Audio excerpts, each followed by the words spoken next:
Each day, we put a quote on the board in our kitchen. Several days per week, the kids are asked to copy the quote and write 3 sentences.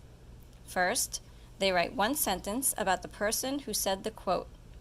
They do a Google search, read a little bit about the person, and summarize in 1 sentence who the person was and what they did.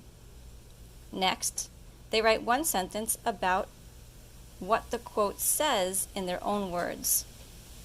They interpret the quote in their own words and paraphrase it in just 1 sentence.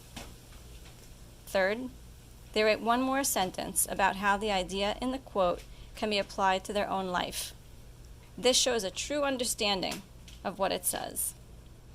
Not only does this activity encourage higher level thinking, but it doesn't require any curriculum, and it can be adjusted for many ages.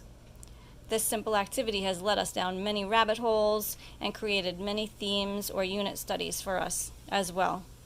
It's been a great addition to our daily school time. Okay, so Reed, you already copied the board. Mm-hmm. Okay. Can you read it to us?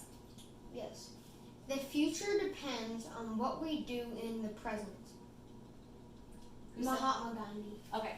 So you're working in your notebook, which just as an organizational tip, all of these small notebooks that we use are for only this activity, and we keep it right under the board so that it's like nice and efficient. They grab their notebook, they work on the board work, and they put it right back where it belongs.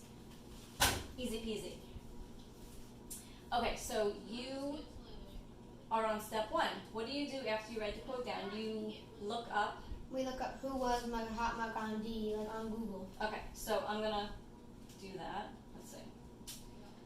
Gandhi was an Indian lawyer, anti-colonial nationalist, and political ethicist who employed nonviolent resistance to lead the successful campaign for India's independence from British rule.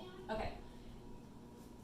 And in turn inspired movements for civil rights and freedom across the world. So we discussed this, and you broke it down and simplified it. We don't need to write every single thing. What did you write?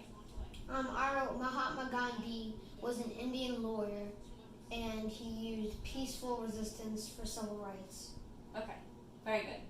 Now at this point, when we're looking up the person who said the quote, this is when we get into a lot of conversation about who the person was, what was going on in history when they said it, what did the quote, what was the quote in reference to. In this case, when my 10-year-old was writing about Gandhi, she said, oh, he was assassinated too. Why are so many of the people that we write about, so many of them have been assassinated? And so that led into a conversation about people with strong beliefs and how then you're going to have people who strongly oppose those beliefs and conflict, and it led into a whole conversation. So this happens almost every time that we look up a person and talk about quotes. I'm getting sidetracked. So that was Number 2 step. right. Okay, so number 2 step is now you're going to rewrite the quote. Number 3 step. Rewrite the quote in your own words. And I wrote, if you do something in the present, it can affect your future in a good or bad way. Okay, good. So you rephrased it. Sometimes at this point we might need to talk about vocabulary. In this quote, there isn't any vocabulary that you were unfamiliar with, so we didn't really need to talk about that. But you added a little bit more of your spin on it by saying it could be good, could be bad, right? Mm-hmm. Okay, so you put it in your own words. Good. Then step 3 is when I ask you to apply it to your own life. Is this more difficult? Yeah, this is kind of hard. Yeah, sometimes it's a little bit more tricky because you really have to then come up with something new, right? It's not right in front of you. You have to come up with something new. How did you relate this quote to your own life? I was saying that, like, if I did 2 math lessons today, then, like, tomorrow and the day after, like, I wouldn't have to do any. Okay, so good. You related it to meaning, like, short-term future, like do your 2 lessons, do more today and have more free time tomorrow. That's good, very good. Okay, so one more thing about what I do with the board. I write a quote on the board 7 days a week, but the kids have goals each week, and 3 to 4 times is usually what you're asked to do the board work.